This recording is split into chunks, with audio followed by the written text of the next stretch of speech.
This is GrowthRx, and today we are joined with the amazing, I'm going to call you the pain weapon, and we're going to find out a little bit more about that why. But this is Dave Renfrew. Welcome, Dave. Thanks, Jade. Pumped to be here. Thanks for joining us today on a really hot topic at the moment, and one that I love talking about, that I'm probably not, this is why I draw on expertise and people like you who just love talking about pain, and particularly today, demystifying pain in private practice. But before we get to that, I'd love to introduce you just a little bit more. Now, you are a physio, but with a more of a focused interest in probably strength and conditioning side of physio and athletic rehab, which your clinic, Newcastle Performance Physio, probably aligns a lot more with. Is that right?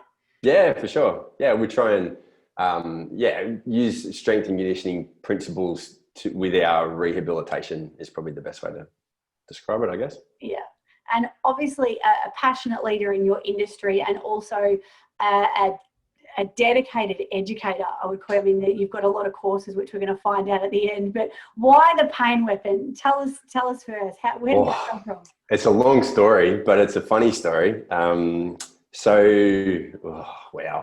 trying to condense it. So me, a typical physio, right? Like, clearly the smartest person in the room. I know everything, and I'm a male from Newcastle, so that makes me definitely the smartest person in the room.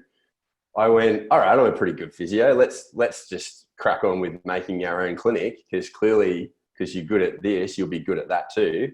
And then about a year into it, realized I had absolutely zero idea of what I was doing.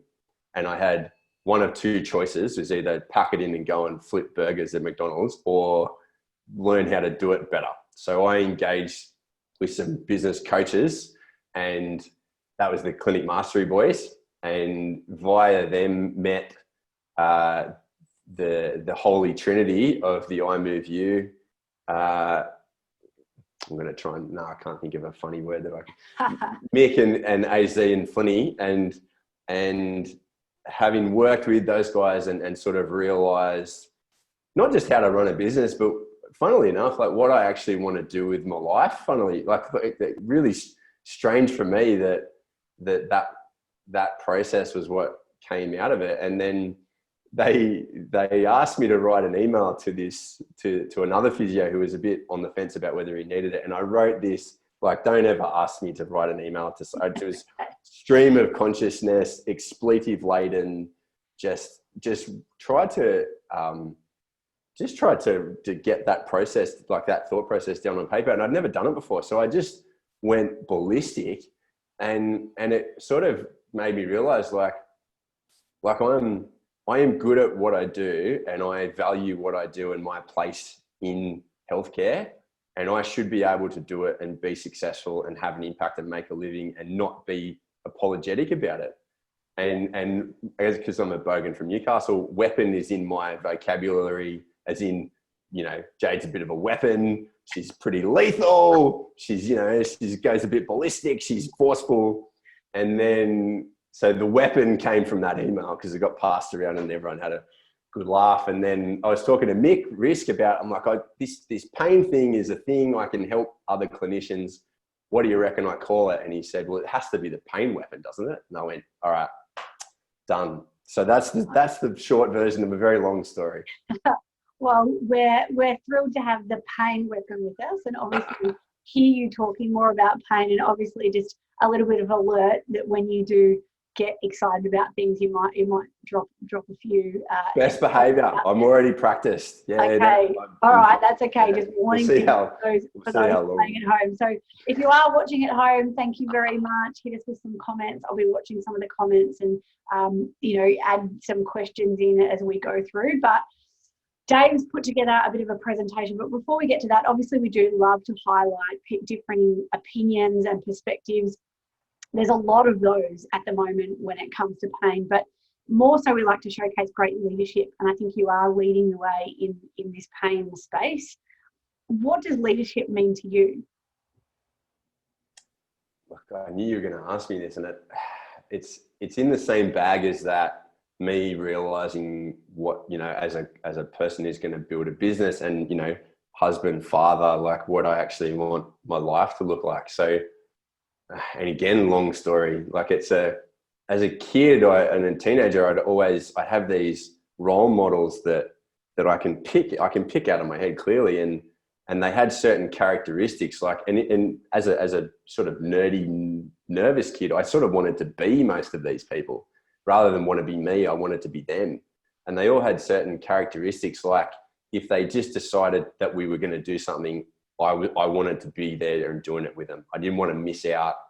Just whatever they were doing, that was what I wanted to do. So as it grew up, and that's what I thought it would be, just the guy that other people wanted to be like. So I, get into your 20s and you think you're really cool, and, turn into a bit of a dickhead really. And then, so the evolution of that is probably the person who, to me, it's like leadership is the ability to step out into the void, into the chasm, and be the one that takes the first step so everyone else can follow. And not in the sense of like some crazy pyramid scheme, but like just have the ability, have the courage to do that and make a way for other people who are smarter and better and to actually go and do something with that space that you make. So that's when I talk to like Connor that you've had on here before, and Justin, in our little trinity of things, like, I'm happy to be the sledgehammer. I can go out and crack it open, and they can come in and be nice and actually make a difference. So to me, it's the ability to take the step and in the right direction when other people can't or won't. Yeah, it is. It's paving the way forward and having the courage to be the first one to step forward so that others know that they're safe enough that can follow or then walk beside you. It's a great way to look at it. And also, from what you were saying earlier, is taking from other role models and, leading by example, which you hear quite a lot. It's nice that you're probably a makeup of all the people that you admired absolutely along your journey and still doing now. I mean, we can all learn from people, and that's why we're here today, to learn a little bit more from you. So I'm going to hand over to you. I know that you've got some slides for us today, so thank you very much. Everyone loves a slideshow, so we'll hand over to you, and you can share those, and I'll come back and look forward to having a bit more of a chat with you. But demystifying pain in private practice. Over to you, Dave. So the last thing that I wanted this to be was another pain science lecture. Yeah. So the information on pain and the science of it, that's I can see where that gets criticised. So I don't want to be another one of those. That looks all right, Jade? You can see that screen? Yeah, cool. Great. So and particularly in a private practice setting where it is, I don't know if it's harder, but it's different. And there are realities of that you have to be cognizant of to actually try and make it work. Yeah. So this is more about how you think about people that have persistent pain, how you think about yourself in that world, and then what are we actually going to do about it? Because I think the thing we can all agree on is at the moment that it's just a bit crap, so. Now we can actually, I think, see your speaker notes here on this view that you've got. Oh, okay. Make sure you didn't have anything stuck in No. That's where I put all the swear words, so I can, it's like, that's right. I don't think, well, it's probably just that it doesn't look very good. That's all. No, that's okay. No, that's fine. I can see exactly what you can see. That's fine. So this one now, the big one with all the logos on it. Yeah, that's great. Yeah. Yep. Okay. Clearly, I'm not a technology leader, so. Hey, we're good with that. We're good with that. So these are all my roles that I have. Some of them are me. Some of them are conglomerates of other legends. The clinic ones down the bottom, the pain weapon ones up the top. Making the clinic, the split personality that I have of, I really like athletic rehab and I really like persistent pain. In the early days, I was told that I can't do both and I have to pick. And so I refused to do that. And I've tried to make it so we do both. And in my head, they've never been that different. And I think if I've had an advantage or if I found it easier than some people, it's because my early career has got me to a point where I've never made a delineation between persistent pain people and people. So the fact that my clinic can service both and do pretty much the same thing and just make it personalized has never been that alien to me. Apparently it confuses other people, but that's why I'm the boss. I don't care. So some themes that we could probably all agree on. Pain's weird. It's very, very strange. It's even stranger to feel it and to have it there for a long time. And then when it's been there for a long time, I think we can all agree that that's just a bit shit. So there you go. I've already swore. I won't get any worse than that. I promise. That's the worst one. I've said dickhead and shit. Sorry. Okay. That's fine. Where, from what I can see your slide that's really small though. Is there a way we can make your slide a bit bigger? Get rid of that then. So let's go back to here for a second and then go that way and then go to here. And then what if I go over this way and then share that and then do that and then do this. That's better. Let's do that. Huzzah! There you go, everybody. Okay. I said what you all wanted to hear. Technological wizard. Awesome. Okay. So the things that we think and feel about ourselves and about pain and the things that we say make a difference, but they're not, I don't think they're enough. I don't think just talking about stuff is enough. I think sooner or later, if you want to make a difference in your pain and in your patient's pain, they're going to have to do something. And the fact is at the moment that while I think we have particularly allied health have a massive role in this area, and I'm a massive advocate of us in improving not only our delivery, but our stake in persistent pain. The fact is that some people are in pain because of healthcare. And I think that's a thing that we need to change. In terms of me, and I am a very naturally very critical person. I'm the person I'm the most critical of in the world is me. So this definitely isn't a lecture from my ivory tower. This is realizing that of anyone in the world, I've made more mistakes and probably worse ones, and just realizing that we haven't got it right and we need to do something about that. Trying to be really realistic about what we can and can't do. So I don't think, even though I just call myself a wizard, we're not actually magic, but we are capable of very great things if we try and if we get it right, but we're also capable of very terrible things. And I say this all the time, anytime I present to any group of particularly young health professionals, no one has yet been able to convince me that they can't change their little patch of the universe with helping people in pain. And that change, resisting it is almost futile. Like, it is going to happen whether you want to or not. So I think what we need to do is work out how do we make that future the one that we want to see. And for me, the big driver is that, like, I want my kids when they grow up, apart from the fact that their dad's like the best physio in the world, but they won't listen to me because I'm their dad. I want them, if they hurt themselves, I want them to either be able to manage it pretty well themselves, or the first person they ask for help know how to help them, not the 15th. And I think that's the thing that drives me, that at the moment, your chances of getting good help are a bit of a coin toss. When we're dealing with people in pain, they're hard to deal with. There's no doubt about that, but it's not as hard as being in pain. And I think this is where what I love about what you talk about, Jade, is this empathy stuff. Like, I don't actually think I'm a very nice person. I'm a bit of a prick, and I swear and I'm a bit rude, but I can, when someone has just had pain for 10 years and they can't pick up their kids, it just sends daggers into whatever cold little heart I have. Like, how do you not feel for that person in that situation? So however hard it is and however annoying or weird they could be, it's nowhere near as hard as actually being that person. And I think remembering that is the key point.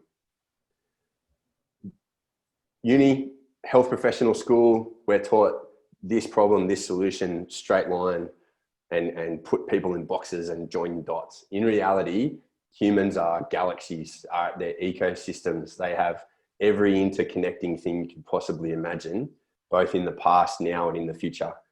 So my other little advantage is being a gigantic science nerd. My brain looks like the bottom one all the time. So contemplating very complex systems is something I find sort of, I can hold it in my brain. It's also why I forget where my wallet is, and I, leave the gas on in the stove, and my wife thinks I'm going to blow up the house. But there are certain advantages, but holding those thoughts in your head is tricky, but it's definitely not this linear relationship.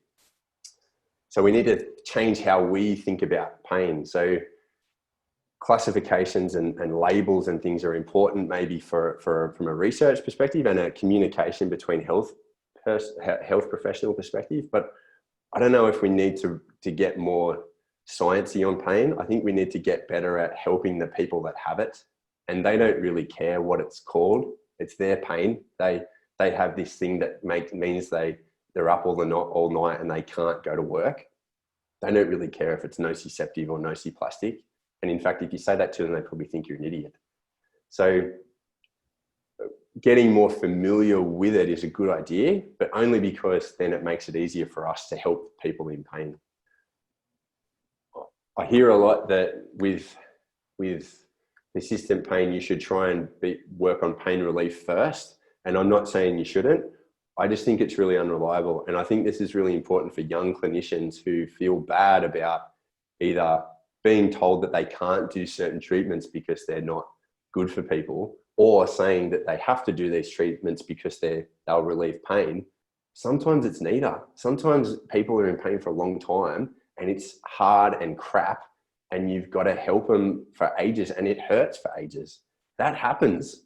People come and see me, and I have this conversation with them. This is going to hurt for a while, and we're going to try heaps of stuff to make it feel better, but none of it might work.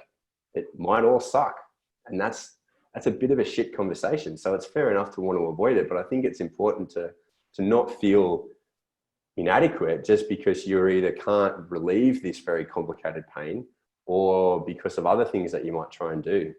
And everyone in pain wants no pain. Like no one wants to be in pain. It's crazy.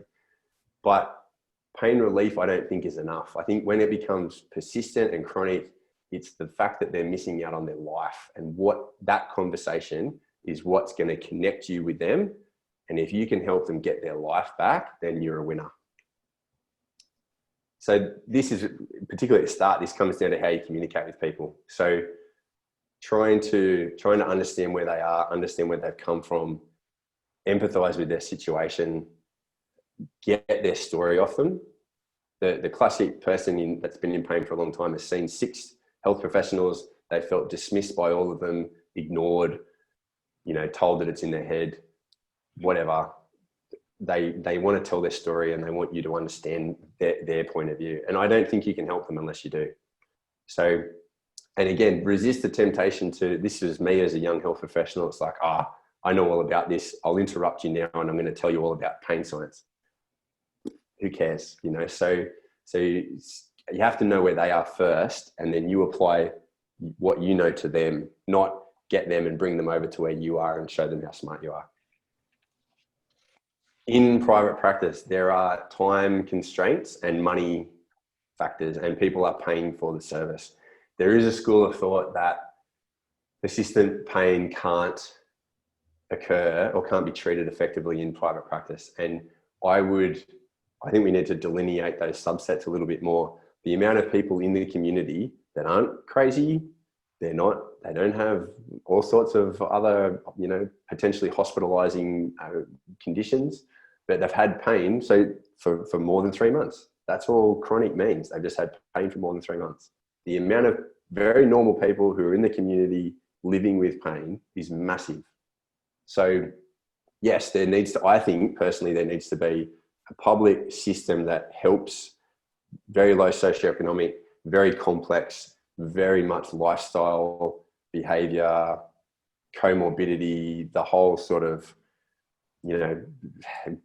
complex problem of human issues. Absolutely. But there are also plenty of people who have money and time, and they just want help. And these people are perfectly suited to private practice. And these are the people that come and see us. So just because they're persistent or chronic doesn't mean they're a basket case, you know? So, and I always would think to when you see these people, what would you be like after 3 months of back pain? I snapped my tendon in my finger a few weeks ago, and it's driving me crazy. I'm a literal like frustrated mess. It doesn't even hurt.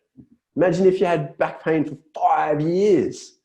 How do you can't even imagine that. So I would be a basket case if I was like that. So just because they're complex and chronic doesn't mean they're crazy. And sometimes helping them is, while difficult, it's sort of straightforward too. This is where I put my lefty little hat on and start thinking about, you know, healthcare in general and in terms of money making and the power between different health sectors. Do they need a big pool of suffering people to continue the status quo? And this is where I would like to, in terms of what we'll talk about later, in terms of what I'm trying to do, it's really trying to blow that process up. And this is where I think allied health has a big role. Small community-based connection with people in pain and helping them in their lives. Also very easy for me to do this because I own my own clinic. I am my own boss. I literally do what I want. And that's not a coincidence that I work for myself. So I get this is tricky when you're an employee, particularly when your boss values different things. So I get that is hard for sure. Treating pain, this pain relief stuff, the pain's so complex when it's chronic. How do you even try and relieve pain? I don't know. You try heaps of things. But I think coming back to this, giving them, what can you do?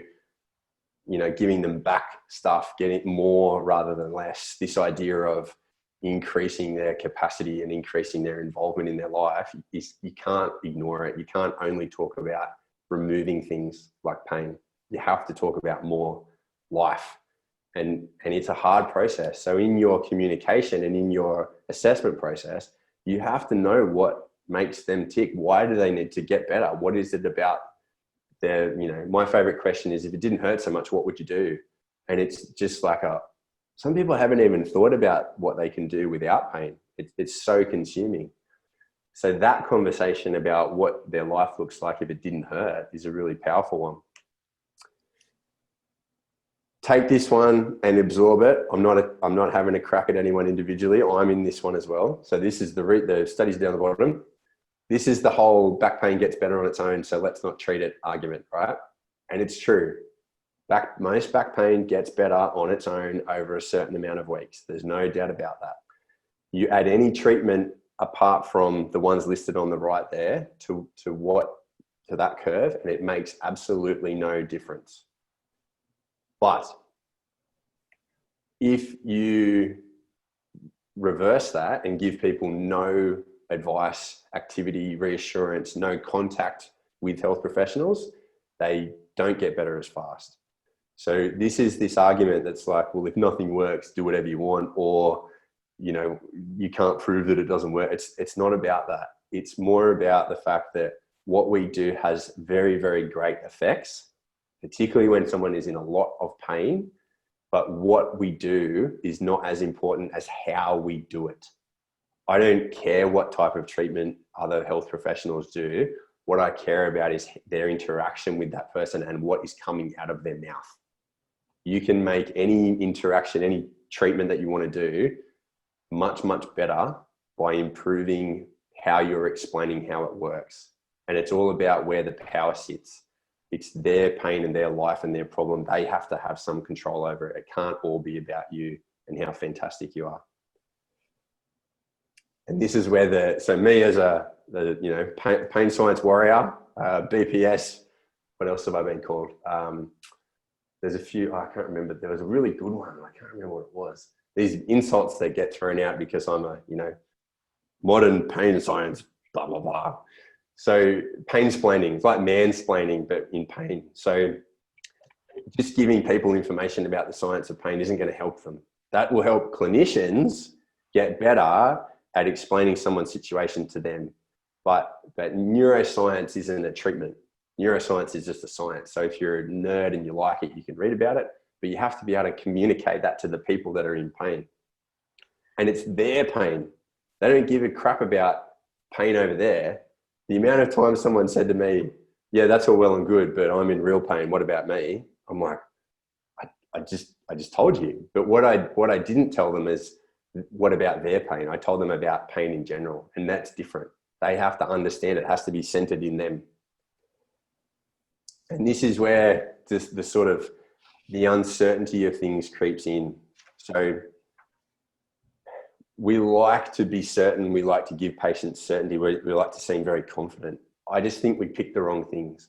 So if we're very certain about a structure that's causing low back pain, or that a scan has come back with a certain thing, we're very certain that this will be better by this time and day. I really don't think we can be certain about that with persistent pain. The person is also uncertain because they've gone to Google. They think they're dying of a horrendous tumor. Their dad's had back pain and has been off work for 50 years. Fred on Facebook reckons that you definitely need surgery, and they want pain relief. So they're going to look for stuff that's going to give them pain relief. So we want to be certain, but I think we can be certain about better things. So, and I think that comes down to, one of my favorite quotes. I'm sure everyone's seen it before, but it's we just know these things are so true, but we're probably wrong. So it's all right to be confident and certain about it, but you also have to be open to the fact that we may not know. And if we don't know these things, then just be happy to say it. What you can be confident about is that, yes, I can help. This will get better. I don't know when, but it will get better at some point. It can change. Absolutely, it can change.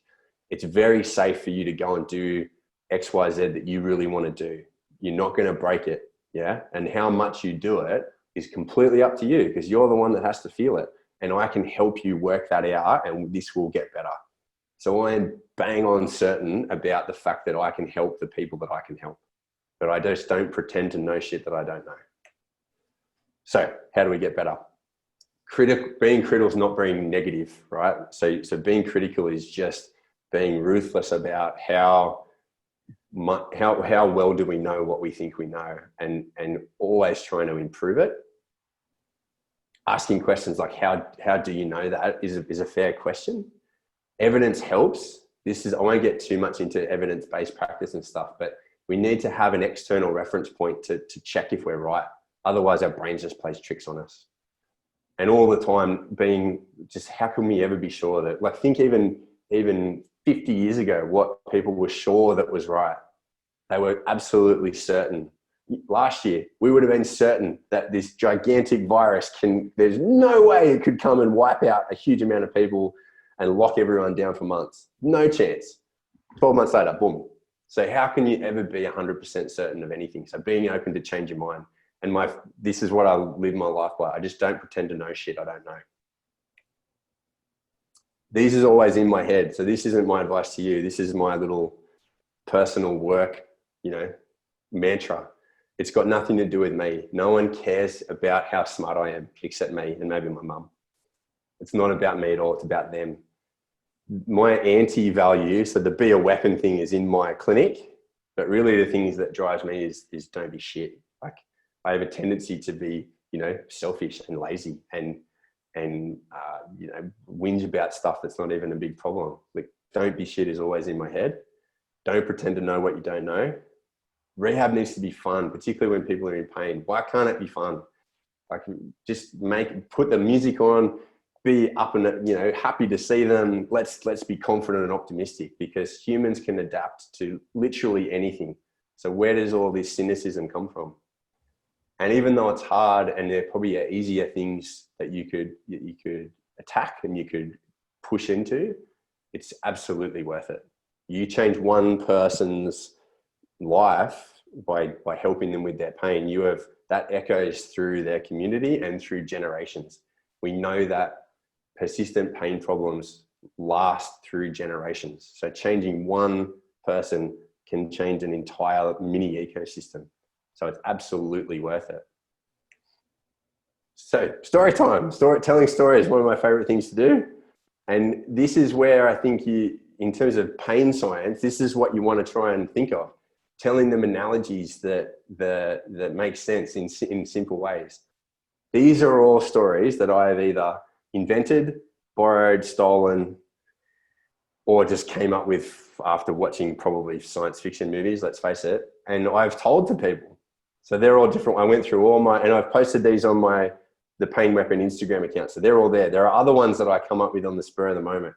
My ultimate weapon challenge for all of you out there in GrowthRx land is, I keep doing that. There we go. The ultimate story is if you can take information that they give you about their life, create a story or an analogy with that information about them to make sense of their pain, you've just won. Just hands down, that's it. Thanks for coming, champion of the world. That's the ultimate one. So don't try and I think getting stories and getting analogies that you can repeat easily are a good idea. But what you want to do is get your brain so wired that you can listen to them, take in their information, create an analogy that makes sense to them, and then they go, it's like Inception, like you can tell people an idea, but if they think it's theirs, that's so much more powerful. So that's what we're trying to do with our communication, is get them to have the idea themselves that they will get better. I love that. How was that, Jaden? It wasn't too fast? No. Oh my gosh, I've got so many notes. I've got so many notes, so many questions, so many things to extend on. I guess in summary for me, there's so many things, I guess, that there's so many take homes from that. Firstly, hearing you talk, you're so humble in your shortcomings. There are a lot of them. It's pretty easy. But you're also quite happy to admit failure, and that's part of the learning process and the evolution process. Is that we have to learn from our mistakes to make sure that other people don't make the same ones.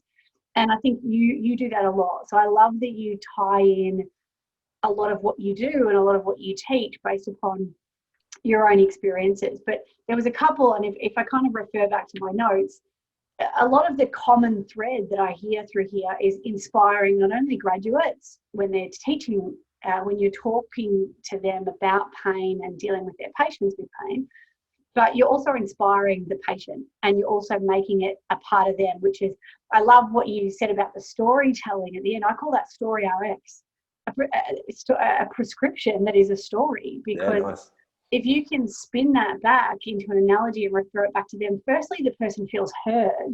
Yeah. They secondly feel understood. And then thirdly, you're building trust and a connection at the same time. And it's simply just by telling a story. Yeah. And, one of the things that I talk about in my course, Good to Great in Private Practice, is, you can't teach a personality, but geez, if you've got one and you use it, you're unstoppable. And so much of that, when I hear you talk, is you're just so frank and honest and real. And I think the message here from all of this summary is that we don't have to be perfect to make a change. And often people love you for all your vulnerabilities and all of your, all the things that you're not perfect at is why people love you. So I think being that type of real, raw, authentic practitioner that you can see that you are, and then secondarily tying that back all about the patient. Yeah. I mean, it's the perfect recipe, really. Yeah, for sure. And look, I've worked in plenty of places where, and look, to be honest, throughout my maybe adolescent and early 20s life, I've been in plenty of situations where being me wasn't very good. It was I was told I was too loud. I was too this, that, and the other, and I, at a certain point, I was like, oh, wow, maybe there is something wrong. And this is what people in pain hear.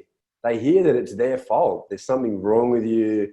This is a problem. You need to fix this. This is bad. And it's like, no, you're awesome. Like, if you want to be better at this or this, I can help you with that. But there's nothing overtly wrong with most people who have a heap of pain. They might have had an injury in the past. They might have a scan that says they're not 20 anymore. But most of the time, it's a system failure. So just me here being me is me being me. But it's it's not me that I am with at home. Like I'm Dave the physio, and Dave the pain weapon isn't Dave Renfrew that lives down the road. Like it's a thing. Maybe I don't know if it's deliberate, but it's certainly a thing that I do, that when you come in here, this is my clinic, and everyone here does things like them, and you can too. So what do you want to do? And we can help you do it. There's a point to that. And it's so unusual with most healthcare. It's boring and scary and negative and, you know. I think one of the things, and I know you mentioned before, that I talk a lot about empathy, and I do, and I love that. And there's a science behind, better outcomes. 19% of surgeons get better recovery outcomes in their patients if they show empathy. So there's a huge amount of evidence to support that. I don't have to bang on about that, but empathy is also equally as important to adaptability. There you go, I got it out. Because just by understanding somebody else's emotions and feeling what they feel, you can adapt the way you are. And that comes down to emotional intelligence, which is another thing that I talk about a lot. And that's just being able to understand the mood and set the tone in a room. And that was one of the other things that came up constantly. It is not only inspiring, but motivating people in regards to, which I want to take back, the persistent pain. If you are the person in the room, which I say that all practitioners are leaders, because if you are helping to motivate or govern, inspire, empower, even just one person in a room, you're leading them. And that's why I think we've got a duty of care to create more leaders. But when it comes to motivation, you're also tying into mindset. So I guess this is the notion that we are certainly, and you basically spelled it out clearly, we're more than just our hands touching a patient. It is our guidance, it's our education, it's how we make a patient feel, it's what we educate them to do. Do we not teach enough of that at uni, or do we just not have the skills enough to be able to connect the dots? Where does our line intertwine? We're not psychologists, and I know that when I spoke to Rachel Zoffness, she says that we've got a huge role to play, even though we're not psychologists, in that biopsychosocial model. How do you know when, as a new graduate, not doing things that are not outside your scope of practice, but there is a huge psychological component to what we do? So how do you teach that? I think certainly going back to what you said before, there is nowhere near enough of stuff that is actually useful taught at an undergrad level, nowhere near enough. And there's certainly in physio school, there is way too much stuff that you could be condensed into a day. It's a whole year. So there's gaps there for sure. And I've never really understood so you're just going to be a psychologist. I'm like, no, but I'm not a mechanic either. Like, that's not a car, that's a human, and they're super complex. Like, humans are weird, right? So how are you going to know how to, and what I do tends to be long-term hard stuff, be it ACL rehab or, rotator cuff surgery or 10 years of back pain. That's not going to get better next week. So you have to understand as much about the person as you can to know what they need to get back to, what barriers they've got in the way, like how are you going to craft what you do to help them in their situation. Like, if someone's a single parent with 3 kids and run their own business, telling them they need to exercise 14 times a week is ridiculous. It's not going to happen. So it's not about talking about feelings. Isn't being a psychologist. It's just being a good human. Yeah. So I think if someone has a significant psychological barrier to their progress, they need to see a psychologist. I'm not a psychologist. I never have been. But it is recognizing that the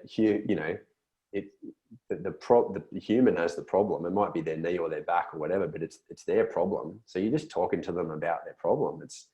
What if it was your friend with the problem, but it just so happened that you were really good at solving the problem they have? I mean, my accountant talks to me like that. I have no idea when it comes to what I'm doing. He talks to me like, it's like, Dave, what are you doing, mate? What's this? And I'm like, I don't know, Brooksy. Like, leave me alone. Like, where's all my money, man? And he goes, no, come on, come look at this, and I'm do this. And I'm like, all right, I understand it. It's my business, my life. I know what I have to do. He's not a psychologist, but he knows what I'm like, and he knows how to communicate with me to get me to do what I have to. But he's also willing to listen to what I want. Like, it's my life. So I don't know how that's any different. So I've never understood this. Oh, but you're just going to talk to people. What I will say is if you get someone in your clinic who has seen 8 different health professionals who have done 8 different types of intervention involving treatment to them, and they've never done any sort of activity-based stuff, you should do activity-based stuff. They have to do something. Sooner or later, they have to do something. If you're the first person they've seen and you've never tried it, go for it. But if they've seen 8 people, which is often the people that I see, then everyone's rubbed and pushed and cracked and needled and taped and everything. So why would I do it? I'm crap at it. So it's not, I might not touch people at all. I always assess them and stuff, but I might not do any actual touching treatment. But that's not because of me, that's because of them. So if I sit someone down and talk to them and then just get them to exercise, I'm not a psychologist. Yeah. I'm doing what I do, but I sit it to them. It's not about me. I'm not a great this type of therapist. This is my clinic and this is what we do and we can help you, but it's about the person rather than what I do. And it is, you certainly said that a few times, tying the pain back into their life. And I think there was, that question that you asked, if it didn't hurt so much, what would you do? That's a great concept, but it also shows that you've understood them, you've heard them, and it is about them. And it's about finding that they talk about, the emotional event or the emotional hook, where it's not just that I've got a sore shoulder. Yeah. It's that I can't pick up my 2-year-old. It's not that I've got a sore neck. It's that I can't breastfeed my new baby. Yep. It's what they can't do that ties them into that treatment, which I guess ties me into my next question. When you have got chronic pain and you have got persistent pain, there is this notion that people do need ongoing care, and maintenance is a dirty word in healthcare. But if you're providing relief and things aren't necessarily curative, but people are getting better, why can't you, and I'll put my hand up, I have seen patients for 10 years. And some people call that, it's certainly not unethical in my eyes. I know I'm providing great results. Some of these are CrossFitters who go and lift really heavy weights, or they're boxers, or they're, even just mums or school teachers or people that sit at home or in office. You can't remove them from that, but you can make them feel good. So this notion of just rebooking, it's how you frame it, right? As long as your intent is to help, and as long as you're delivering high value and what the patient wants, we don't have to be fixing everybody. So what do you say to those people, and where do you sit with these people? I want you to come back next month, come back next month. Now, obviously it comes down to the patient, and you're not going to, with the wrong intent, you're not going to say come back for the rest of your life. But if you're providing a change and allowing somebody to go back to work, to look after their children, to do the things they want to do in their life, why can't people get treatment each month and tie that into exercise? And I mean, I'd love to know where you sit with that, because it is a controversial issue when it comes to that ethically poor overbooking, rebooking. Yeah. So you can, there's a couple of points there. The pro sport example is the great example. So who am I to tell Usain Bolt that he shouldn't have a massage every 2 weeks because it makes him feel better? He's the fastest person he was, I don't know if he still is, but fastest person in the world.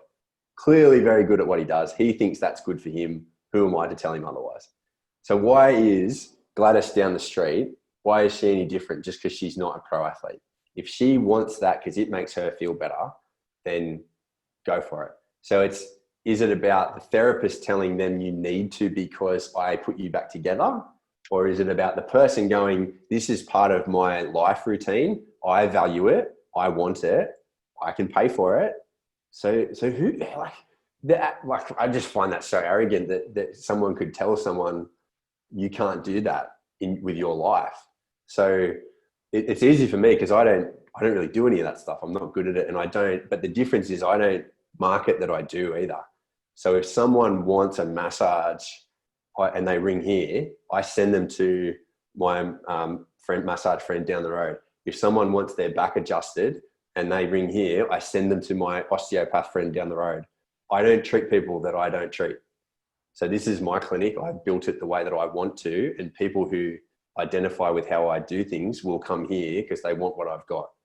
So there's the difference there is if it's someone that shouldn't be where you know doesn't want to buy what you're selling, then you shouldn't try and attract them, and you shouldn't try and keep them. You should be happy to let them go off and find what they want.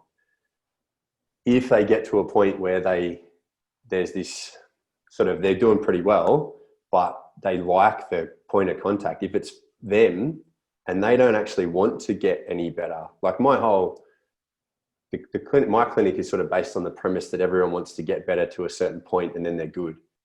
If they are actually happy where they are and they don't want to get better, or they don't have the time, or they couldn't be bothered, but doing this helps them stay there, great, go for it. It's when it's either from the therapist saying you need it to stay here, not that you want it, you need it, otherwise bad things will happen to you, or that they're pretending that doing that is actually helping them improve.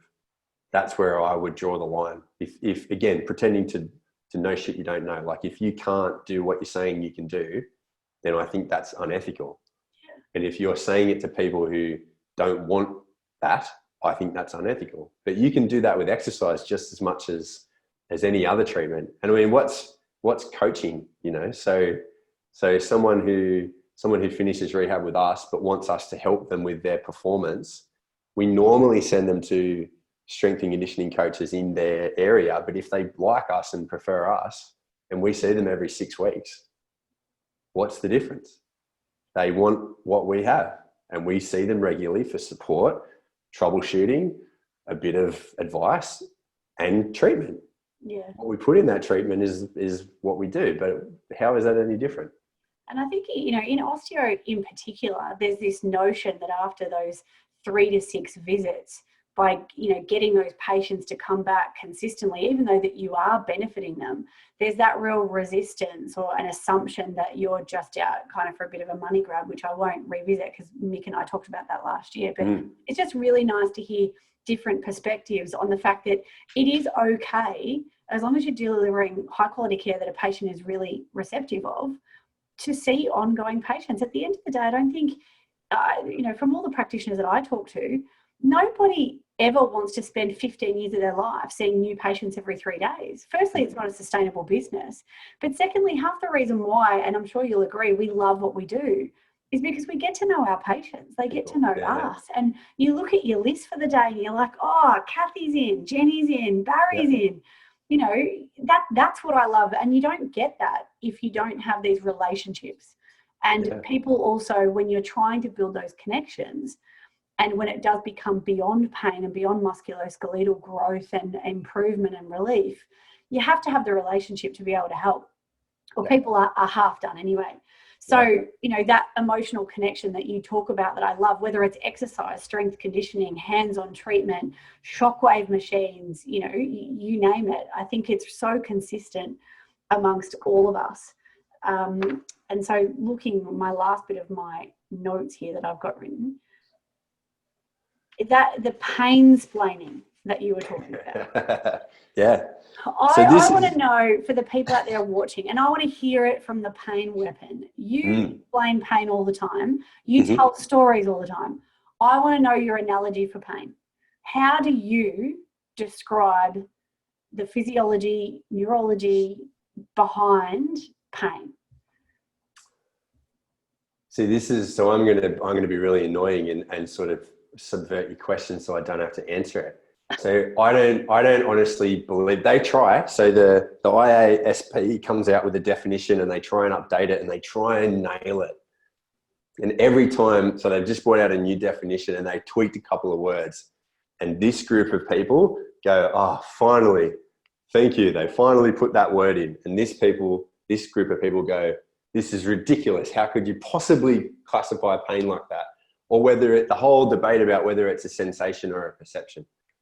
Like, I think science nerdy researchers need to nut that stuff out. We need to get better at knowing that.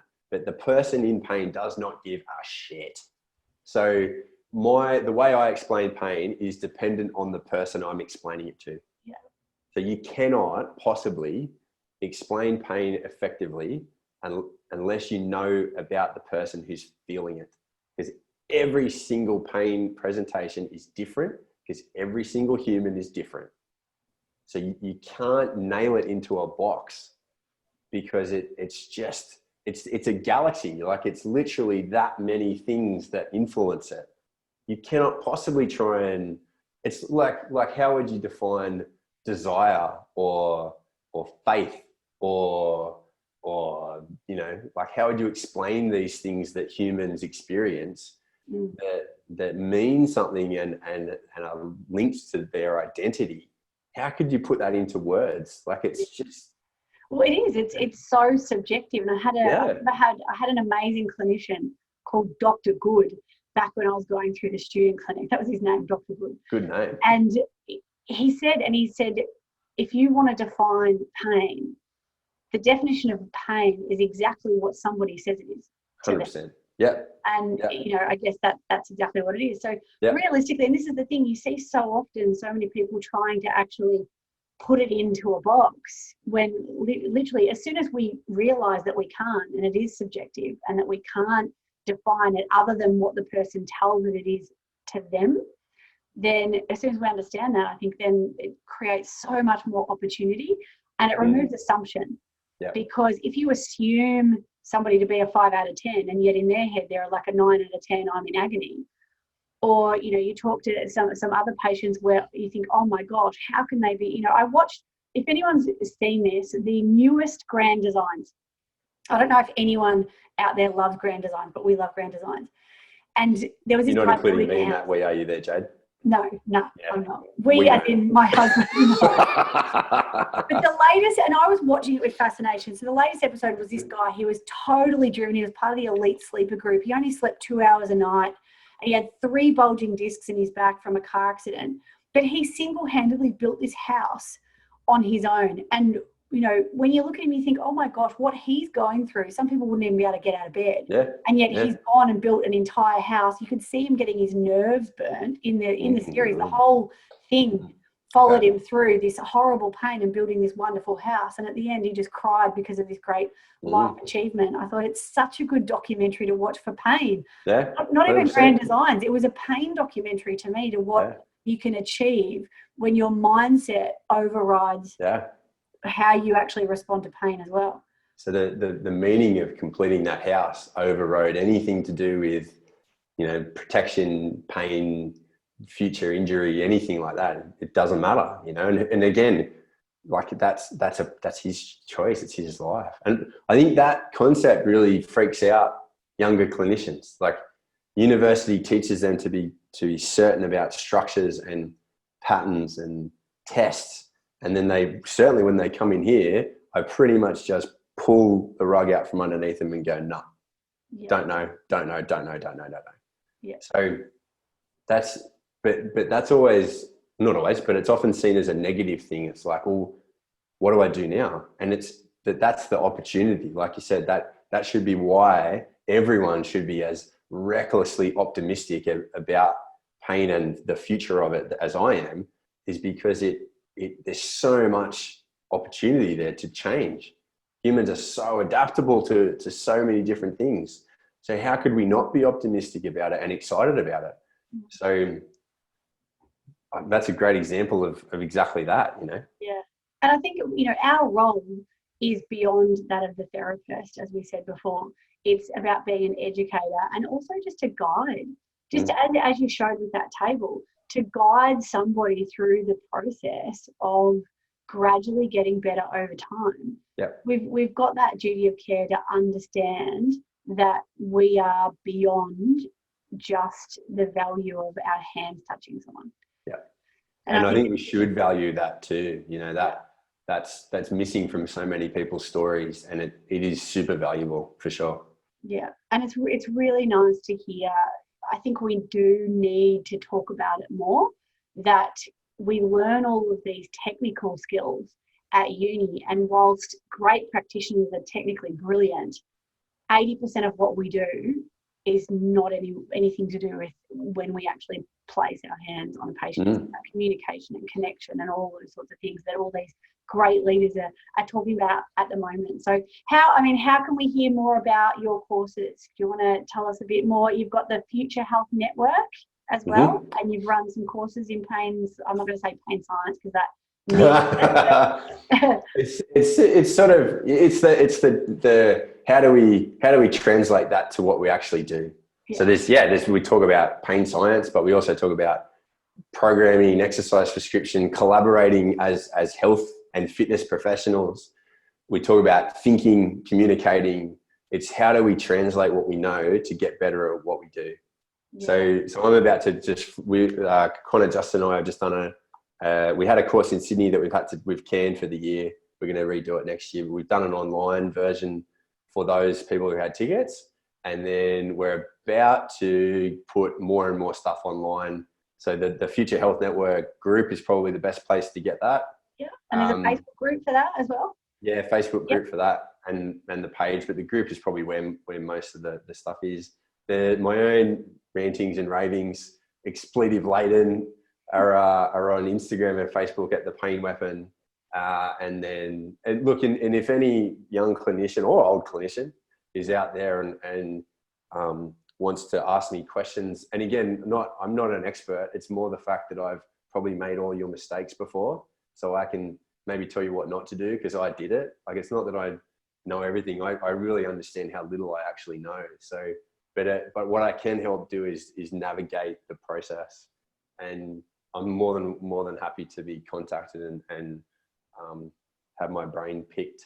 But be careful what you wish for, like that email that I talked about at the start. All right.